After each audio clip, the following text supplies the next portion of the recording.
예레미야 13장 15절부터 27절입니다. 오늘 본문의 배경이입니다. 예레미야는 유다와 예루살렘 사람들의 교만을 경고하며 짙은 어둠에 완전히 둘러싸이기 전에 마지막 기회를 잡도록 긴급하게 호소합니다.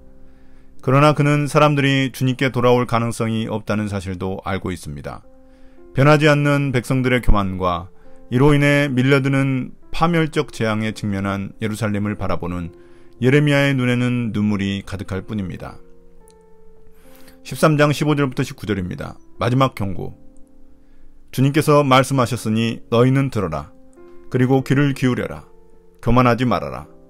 너희는 주님께서 나를 어두워지게 하시기 전에, 너희가 어두운 산속에서 실족하기 전에 주 너의 하나님께 영광을 돌려라. 그때에는 너희가 빛을 고대해도 주님은 빛을 어둠과 흑암으로 바꾸어 놓으실 것이다. 너희가 이 말을 듣지 않으면 너희의 교만 때문에 내 심령은 숨어서 울고 끝없이 눈물을 흘릴 것이다. 주님의 양떼가 포로로 끌려갈 것이므로 내 눈에서 하염없이 눈물이 흐를 것이다. 너는 저 왕과 왕후에게 전하여라. 왕의 자리에서 내려와서 낮은 곳에 앉으라고 하여라. 그들의 영광스러운 면류관이 머리에서 벗겨져 떨어졌기 때문이라고 하여라. 유다의 남쪽 성읍들이 포위되었으나 그 포위망을 뚫어주는 사람이 아무도 없어서 온 유다가 포로로 끌려가되 남김없이 모두 잡혀가고 말았다. 이제 예레미야는 세 개의 명령을 사용해 백성들에게 강력하게 경고합니다. 유다와 예루살렘은 교만을 버리고 주님의 말씀을 들어야 합니다. 날이 어두워지면 산속에서 실족하게 되는 것처럼 심판의 날이 오기 전에 회개하여 주님께 영광을 돌려야 합니다. 그때가 되면 주님의 빛을 고대해도, 즉 주님의 구원을 기대해도 주님은 심판을 내리실 것이기 때문입니다. 그러나 유다 백성이 끝내 돌이키지 않고 포로로 끌려갈 것을 알기에 예레미야의 가슴이 미어지고 눈물이 그치지 않습니다.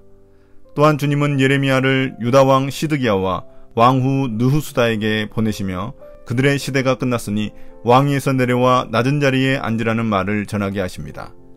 유다 왕과 왕후의 폐위가 결정된 것입니다. 또한 유다 남쪽 성읍이 포위되어도 도와줄 사람이 없어 수많은 사람들이 결국 포로로 끌려가게 될 것입니다. 13장 20절부터 27절입니다. 변하지 않는 죄악. 예루살렘아, 눈을 뜨고 북녘에서 오는 적들을 보아라. 내가 돌보던 양떼, 내가 그처럼 자랑하던 내 백성이 지금은 어디에 있느냐? 내가 손수 기른 자들이 너를 공격하고 지배하면 내 심정이 어떠하겠느냐? 너는 해산하는 여인처럼 온갖 진통에 사로잡히지 않겠느냐? 그때 너는 어찌하여 내가 이런 신세가 되었는가 하고 물을 것이다. 내가 대답하마. 내 치마가 벗겨지고 내 몸이 폭행을 당한 것은 바로 내가 저지른 많은 죄악 때문이다. 에티오피아 사람이 자기의 피부 색깔을 바꿀 수 있느냐? 표범이 자기의 반점들을 다르게 바꿀 수 있느냐? 만약 그렇게 할 수 있다면 죄악에 익숙해진 너희도 선을 행할 수가 있을 것이다. 그러므로 내가 너희를 사막의 바람에 나부끼는 건불처럼 산산이 흩어 놓겠다. 이것은 너의 몫이며 내가 너에게 정하여 준 배당이다. 나 주의 말이다. 너는 나를 잊어버리고 헛된 것을 믿었다. 그래서 내가 너의 치마를 얼굴까지 들어올려서 너의 수치가 드러나게 하겠다. 너는 음란하게 소리를 지르며 간음하고 부끄러운 일들을 하였다. 나는 언덕과 들녘에서 내가 저지른 역겨운 일들을 보았다. 부정한 예루살렘아, 너에게 화가 미칠 것이다. 언제까지 내가 그렇게 지내려느냐? 이제 예레미야의 시선이 유다의 남쪽에서 북쪽으로 옮겨집니다.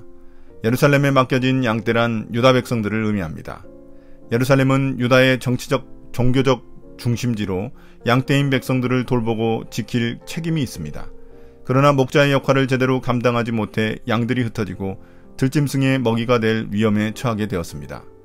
주님은 예루살렘이 친구로 삼았던 자들을 오히려 예루살렘의 통치자로 세우실 것입니다. 강대국에 의존한 예루살렘은 결국 강대국의 지배를 받게 될 것입니다. 예루살렘은 그제서야 자신의 어리석음을 깨달을 테지만 이미 늦었습니다. 마치 해산하는 산모처럼 고통에 휩싸이게 될 것입니다.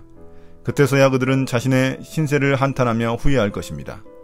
그러면 예레미야는 이렇게 된 이유가 그들이 저지른 죄악 때문이라고 설명할 것입니다.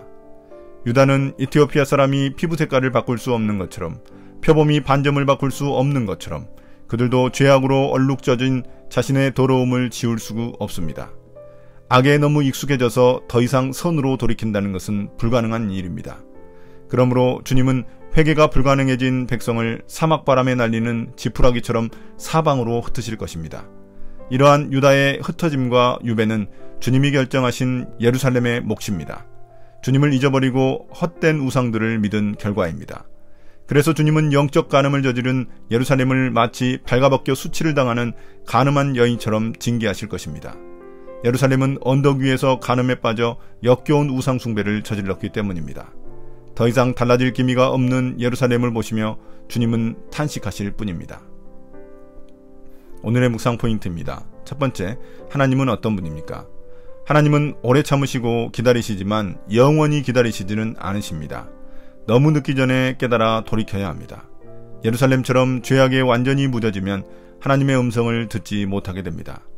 나는 지금 어떤 상태인지 주님께 구하십시오. 죄악에 무뎌지지 않도록 날마다 주님 앞으로 나아갑시다. 두 번째, 나에게 주시는 교훈은 무엇입니까? 예루살렘의 멸망은 남편인 주님을 버리고 우상에게 간음을 저지른 결과입니다. 간음한 여인이 수치를 당하듯 예루살렘은 수치를 당하게 됩니다. 우리가 하나님보다 더 신뢰하는 것들은 무엇입니까? 결국 우상들은 우리를 수치거리로 만들 것입니다. 오늘의 기도입니다. 주님, 주님의 인내와 기다리심을 깨닫기 원합니다. 죄악에 무뎌지기 전에 돌이켜 주님이 원하는 삶을 살아가길 원합니다. 예수님 이름으로 기도드립니다. 아멘.